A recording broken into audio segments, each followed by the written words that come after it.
네, 하나님의 말씀 계속해서 갈라디아서 5장 16절로부터 21절 말씀하겠습니다. 갈라디아서 5장 16절로부터 21절까지 보겠습니다. 내가 이르노니 너희는 성령을 따라 행하라. 그리하면 육체의 욕심을 이루지 아니하리라. 육체의 소욕은 성령을 거스르고 성령은 육체를 거스르나니 이 둘이 서로 대적함으로 너희가 원하는 것을 하지 못하게 하려 함이니라. 너희가 만일 성령의 인도하시는 바가 되면 율법 아래 있지 아니하리라.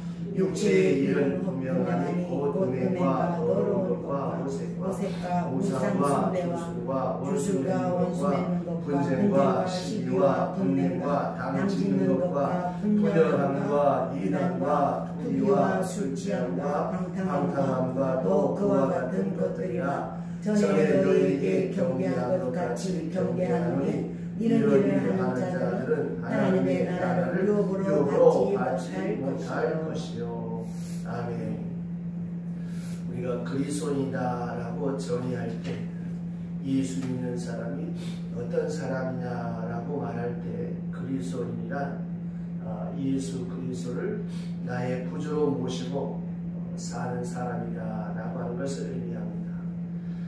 다시 말씀드리면 주는 그리스도시요 살아계신 하나님의 아들입니다 라는 이 베드로의 신앙 고백처럼 주를 고백하고 주님을 따르는 사람들을 가리켜서 이 그리스도인이다 라고 이렇게 말합니다. 그러나 좀 더 깊이 말씀을 드리면 말씀에 붙들려 사는 사람, 좀 더 실제적으로 말씀을 드리면 그리스도의 영에 이끌려 사는 사람이 그리스도의 사람, 이 사람이 바로 예수를 믿는 사람이다 라고 하는 것입니다. 그러면 그리스도의 영은 무엇입니까? 성령이죠. 성령은 뭐라고 했어요? 그리스도의 영, 그리스도의 영은 그리스도의 마음입니다. 여러분 마음속에 무엇이 여러분을 지배하고 있나? 이거를 깊이 생각해 보면 내가 그리스도의 사람인가 그리스도의 사람이 아닌가 하는 것을 알 수가 있습니다. 때로 우리가 분리할 수 있습니다. 때로 우리가 잘못할 수 있습니다. 그러나 아이고 이렇게 하면 안 되지. 이 마음이 바로 그리스도의 마음. 너희 안에 이 마음을 두라고 그리스도 예수의 마음이라. 항상 예수의 마음이 우리 안에 충만하게 자리 잡을 때 그 영에 이끌려 살아가는 사람이 그리스도의 사람입니다. 그런데 우리가 이 기도 생활, 예배 생활에서 멀어지면 어떻습니까? 그리스도의 마음이 점점 내게서 소멸이 되어지고 무엇이 우리 속에 잠겨왔습니까? 내 인간적인 생각, 내 경험, 내 지식, 내 감정, 내 욕망이 나를 사로잡아서 욕망의 노예가 되어집니다. 그럼 어떻게 되겠습니까? 악한 사람의 꾀를 쫓고 싶고 죄인의 길에 서고 싶고 하나님 어디 있느냐? 교회 다녀봤대자 기도해봤대자 별거 없네. 이렇게 오만한 사람의 자리에 앉아버리게 될 때가 많습니다. 그래서 시편의 시인은 이렇게 말하잖아요. 복 있는 사람이 어떤 사람이냐? 우리에게 많은 유혹이 있고 어려움이 있어서 실패도 있고 낙심도 있어서 내가 죄인의 길에 서고 싶을 때가 많아. 죄 짓고 싶을 때가 많아. 이렇게 살아서 뭐하냐? 악한 사람의 꾀를 쫓고 싶어. 오히려 예수 안 믿는 사람이 더 잘 되더라. 병법을 취해서 부정하고 못되게 사는 사람이 더 잘 되더라. 이렇게 미혹받고 유혹받고 그 다음에 또 하나 하나님 없는 것 같아. 이렇게 되어져 버리고 하는 것입니다. 그러니까 예수를 믿는다는 것은 항상 그리스도의 영이 나를 지배하고 내 안에 그리스도의 충만한 사람, 이 사람이 그리스도의 사람입니다. 자, 사람을 우리가 셋으로 나누어 생각한다고 하는 것을 아마 이미 우리가 신앙생활하면서 목사님들 설교를 통해서 많이 들으셨을 거예요.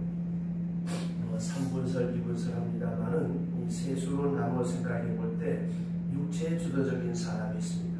그러니까 모든 것을 육체가 목적이 되는 거예요. 육체의 욕심에 끌려 살아가는 사람, 육체의 욕망에 늘 끌려 살아갑니다. 이렇게 육체의 주도적인 사람이 있고, 또 하나는 이성 주도적인 사람이 있습니다. 자기가 가진 판단력과 지식과 경험과 이성 능력, 그래서 합리적으로 그렇게 살아가려고 또 이치에 합당하게 산다고 생각하고 살아가는 사람이 있습니다. 이거 다 이루지 못합니다. 그래도 어쨌든 합리적으로 이치에 합당하게 그렇게 살아가려고 애쓰고 힘쓰는 사람들, 소위 말하는 지성인들이 있습니다. 이렇게 철학적인 이성주도적인 사람이 있습니다. 세 번째 사람이 있습니다. 세 번째 사람을 가리켜서 성령에 이끌려 사는 사람, 성령 주도적인 사람이 있습니다. 이 사람은 그 안에 있는 영혼이 성령과 함께 살면서 성령이 내 안에 역사하는 대로, 성령이 주도하는 대로 살아요. 그래서 성령의 감화와 감동에 이끌려서 또 내게 주는 그 말씀을 따라서 어떻게 하는 것이 하나님의 기뻐하시고 온전하시고 선한 뜻인가를 늘 분별하며 살아가는, 바울이 로마서 12장 1절과 2절에 그랬잖아요. 너희는 이 세대를 본받지 말고 오직 마음을 새롭게 함으로 변화를 받아 하나님의 기뻐하시고 온전하시고 선한 뜻이 무엇인가를 분별하며 살아가라. 여러분, 예수 믿는 사람은 내 인간적인 어떤 생각보다도 항상 뭐예요? 말씀이 먼저고 하나님이 먼저고 성령의 감화와 감동이 먼저입니다. 가끔 감정이 나를 지배할 때 있고 인간적인 어떤 사슬이 나를 지배할 때가 있어요. 그때마다 생각하세요. 내가 이렇게 하는 것이 하나님 기뻐하는 것일까? 정말 이렇게 하는 것이 복된 것일까? 기도하면서 한번 가만히 생각해 보세요. 어떻게 하는 것이 하나님 앞에 복된 것인가? 그래서 항상 성도는 내 기분, 내 감정, 내 체면, 내 삶의 정황보다 하나님의 기뻐하시고 온전하시고 선한 뜻이 무엇인가를 분별하며 살아가는 사람이 그리스도의 사람입니다. 옛날에는 딸을 시집 보낼 때 그랬잖아요. 당분하면서 매일 마지막으로 한 당부가 뭐냐면 가문 망신시키지 마라. 항상 부모를 생각하고 시집가서 그 시가에서 참 덕스럽고 복된 그런 삶을 살아가라고 하는 것이죠. 그럼 우리 그리스도인들은 무엇입니까? 어떤 환경, 어떤 여건 속에서라도 내 자존심이 부러지고 내가 어떤 망신을 당하고 어려움을 당해도 어떻습니까? 그리스도의 영광을 위해서. 다니엘은 억울하게 사자굴 속에 들어갔지만 하나님의 영광을 위해서 뭐라고 기도합니까? 그리하지 아니하실지라. 요셉은 억울하게 형들로부터 미움을 받아서 노예로 팔려갔지만 그 노예로 팔려갔다고는 자체를 다 하나님의 뜻과 경륜과 섭리 속을 생각하고 그는 그 노예라고 하는 자리에서 무동생 노예가 됐다. 왜? 내가 지금 노예로서 형들을 향해서 이를 갈고 목소에 칼을 갈고 칼을 붓는 것이 하나님 기뻐하시는 것일까? 아니면 내게 되어진 이 모든 정황, 이 상황, 이것이 하나님의 뜻인 줄로 믿고 이 자리에서 내가 어떻게 하는 것이 하나님을 기쁘시게, 하나님을 영원롭게, 하나님을 복되게, 하나님의 선한 뜻이 무엇일까? 이거를 생각했다라고 하는 것이죠. 그래서 예수 믿는 사람들은 언제나 성령에 이끌려서 그 영혼이 성령과 함께 하면서 성령이 내 안에 역사하는 대로 성령이 주도한 대로 살아가는 사람이 그리스도의 사람입니다. 내 육체에 끌리는 것도 아니고 내 체면에 끌리는 것도 아니고 내 철학, 내 지식에 끌리는 것도 아닙니다. 그리스도의 영이 이끄는 대로, 그리스도의 영이 주도하는 대로 살아가는 사람, 바로 이 사람이 그리스도의 사람입니다. 그러니까 기뻐하는 것도 흔히 말하는 육체적인 욕망에서 기뻐하는 것이 아니라, 이거는 영적인 차원에서 기뻐하고 좀 더 나아가서 하나님을 기쁘시게 하는 그 일로 인해서 기뻐하며 그렇게 살아가는 사람입니다. 그러고 보면 엄격한 의미에서 따지면 인간은 본래 자유는 없습니다. 자유가 있다고 하는 것은 자기 생각뿐이지 사실은 모두가 다 같이 무엇인가 끌려가고 있습니다. 이게 문제는 무엇에 끌려 살아가느냐라고 하는 그것만이 문제라고 하는 것입니다. 우리가 실제적으로 경험에 따라서 이 육체의 욕망이라고 하는 것, 이것은 아무래도 좋지 않다 하는 것에 대해서 대체로 다 알고 있습니다. 그래서 많은 사람들이 이 육체의 욕망, 이 육체적인 감정, 어떤 내 경험, 이런 내 상황에 우리가 끌려 살아가기가 쉬운데, 그렇게 살아가면 내게 유익함이 없습니다. 그런데 지혜로운 사람, 믿음의 사람은 육체적인 욕망이나 이성이나 경험이나 자기 욕망에 끌려 살아가기 전에 항상 하나님을 생각하고 말씀을 생각합니다. 이 사람이 그리스도의 사람. 다윗이 아들이 반란을 일으켰어요. 압살롬이 반란을 일으켰고 자기 신하들이 그 압살롬 밑에 다 가서 붙었어요. 얼마나 기가 차겠습니까? 자, 여기서 한번 생각해 보시죠. 인간적인 그 분노와 그 배신감, 그 자괴감을 이루 말할 수 없었어요. 거기서 다윗의 훌륭한 점이 무엇입니까? 다 하나님께 맡겼다고 합니다. 그리고 얼마든지 아들을 제압할 수 있는 힘이 있었지만 아들의 반란을 피해서 망명길로 떠납니다. 왜 그랬을까요? 하나님의 기뻐하시고 온전하시고 선한 뜻이 무엇인가를 분별했기 때문에, 내가 지금 저 아들을 제압할 수 있지만 그렇게 하지 않았습니다. 또 시므이가 다윗을 향해서 욕하고 저주할 때 아비새 장군이 목을 친다고 할 때 가만히 내버려 둬도 돼요. 속된 말로 내 손에 피하고 칠 수 있어요. 그러나 다윗은 말했습니다. 내버려 두세요. 하나님이 저를 시켜서 내게 하시는 일입니다. 하시는 말입니다. 여러분 얼마나 훌륭합니까? 이렇게 되기 참 쉽지 않거든요. 정말 우리가 한번 감정의 노예가 되면 그 감정에서 벗어나지 못해요. 그때 그 마음을 다스리고 그리스도의 마음, 그리스도의 영이 나를 지배할 수 있도록 그렇게 살아가는 사람이 그리스도의 사람입니다. 자, 또 하나 보세요. 우리의 육체의 욕망이라고 하는 것, 이게 참 얼마나 무섭습니까? 여러분, 사람의 욕심에다가 사랑을 더하면 아름다운 소망을 낳습니다. 아, 내가 저분처럼 잘 돼야 되겠다. 저 권사님, 저 집사님 복 받아야 되겠다. 이게 얼마나 아름다웠습니까? 이 사랑을 더하는. 근데 사랑이 빠져버리면 어떻습니까? 시기와 질투가 나를 사로잡으면, 아이고, 지금까지 이게 뭔데? 지가 돈 좀 있나 보지? 웃기고 앉았네.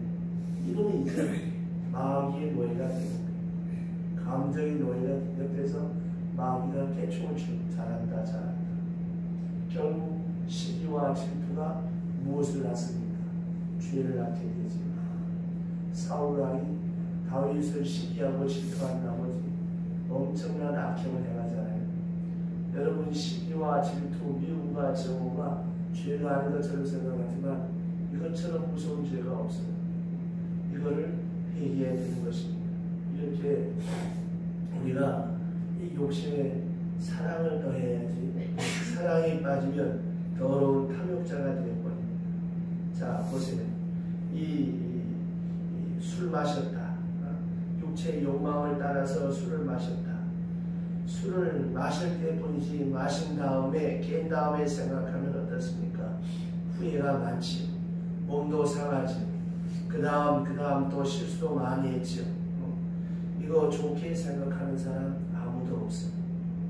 이 육체의 소욕, 이거 피곤하고 부끄럽고 문제가 많아. 그래서 이 육체적인 일이라고 하는 건 좋지 않다. 이런 것 정도는 사람들이 다 알고 있습니다. 그런데 이 육체의 소욕을 내가 이길 수가 없단 말입니다. 내가 안 끌려갈 수가 없어요. 어떻게 안 끌려갈 수가 있겠느냐 말입니다. 예를 들어서 담배 피우는 사람들 보세요. 안 피우는 사람 입장에서 볼 때 그거 안 피우면 되는데 간단하지만 이거 피우는 사람은 이거 끄기가 참 어렵습니다. 요 사이 참 보면 너무나 가슴 아프고 청년이 참 많아요. 이 밑에 1층에 그 쓰레기 분리하는 장에 보면 여자애들이 남자들 같이 앉아서 맞담배를 피우고 앉아있어요. 그게 몸에 얼마나 안 좋은지 지금은 잘 모르지만 그 얼굴도 예쁘장한 애들이 그 담배를 피우면 폐가 어떻게 되겠습니까? 폐와 뇌가 아주 시커멓게 돼갑니다. 그래서 수술한 그런 거를 그 담배값에 써놓고 보여주기도 하잖아요. 칼을 대면 거기서 시커먼 물이 올라오고 폐가 시커멓게 되는 거를 이렇게 담배감이어서 집어놓으면서 경고를 하는데도 그걸 피우고 있어요. 더 무서운 것은 그렇게 안에 니코틴이 된 상태에서 아이를 가지면 아이한테도 이게 굉장히 안 좋은 영향을 미치고, 요새 여러분 이 환경 호르몬 때문에 아이를 출생할 때 문제가 많이 생기잖아요. 이 대기권에 있는 공기오염이나 이 환경 오염으로 인해서 인체에 미치는 영향이 참 많습니다. 또 과일이며 뭐며 뭐 유기농하지만 거기에 농약을 치고 고기도 항생제를 농약하고 여러 가지 우리 사람 몸에 안 좋은 게 많은 데다가 여기에다가 이 담배까지 이렇게 온 몸을 찌들어 놓으면 나중에 그게 다 헤어나오는 거죠. 참 무서운 건데 저러는 아이들이 그거를 또 모르고 있어요. 그래서 그 현대의학에서 그러잖아요. 병원에 가면 선친의 질병이 무엇이냐? 폐암, 유암, 간암 그러면 벌써 그쪽에 약한 유전자 갖고 태어났기에 1년에 한 번씩 건강검진을 해보라고 안 강의했습니까? 그래서 말입니다. 이렇게 우리의 이 육체도 보세요. 잘못된 것에 끌려가게 되면 이런 병폐를 만들어내게 되는 것입니다. 그런데 문제는 이것이 나쁜 줄 알면서도 이거를 끊지 못하는 것. 이래서는 안 되지, 저래서 안 되지 하면서 계속 거기에 끌려나가는 겁니다. 그러면 여기 오늘 성경 말씀 이렇게 말합니다. 육체의 소욕과 이 성령의 역사가 여기 보니까 서로 대적되어 있다고 했어요. 대적되어 있다, 대립되어 있다고 했습니다. 둘 중에 하나지 중간 지대는 없다. 그러니까 육체의 소욕을 이루려면 육체의 소욕이 이루어지면 성령의 역사는 소멸되고 성령의 역사를 이루면 육체의 역사를 소멸할 수 있습니다. 둘 중에 하나입니다. 이게 서로 대적되어져 있다라고 하는 것입니다. 그래서 오늘 성경 말씀에 우리 중요한 것을 가르쳐 주는데 그것이 뭐냐면 자 오늘 16절만 보고 내일부터 16절 다 같이 큰 소리로 시작. 내가 이르노니 너희는 성령을 따라 행하라. 그리하면 육체의 욕심을 이루지 아니하리라. 아멘. 자 여기에 보면 육체의 욕심을 이루지 아니하리라. 그리하면 육체의 욕심을 이루지 아니하리라 하는 말씀을 주셨습니다. 자, 내일 아침에 육체의 욕심을 이루지 않는 비결에 대해서 함께 말씀을 나누겠습니다. 기도합시다. 하나님 아버지, 내가 그리스도의 사람인지 아닌지 늘 말씀의 거울 앞에 성령의 조명하심 앞에 또 어떤 환경과 여건과 상황 속에 부닥칠 때 나는 무엇에 끌려 살아가는가를 생각해보며 진단할 수 있는 믿음과 지혜를 주시옵소서. 하나님 아버지, 우리는 육체를 입고 오간을 가지고 살아갑니다.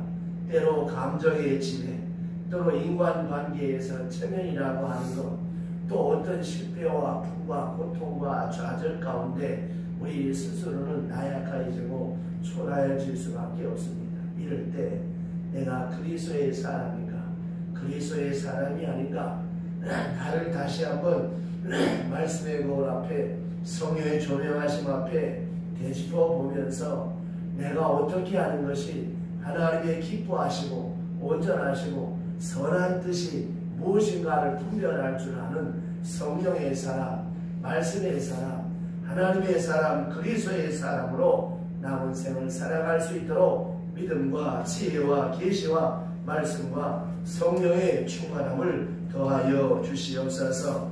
이 아침에도 하나님 아버지 마음을 담고 정성을 담고 소원을 담아 운명으로 감사함을 공헌합니다. 귀한 예물의 역사, 기적의 역사, 믿음의 역사, 축복의 역사가 나타나게 하여 주시옵소서. 예수님의 이름으로 축복하며 기도드리옵나이다. 아멘.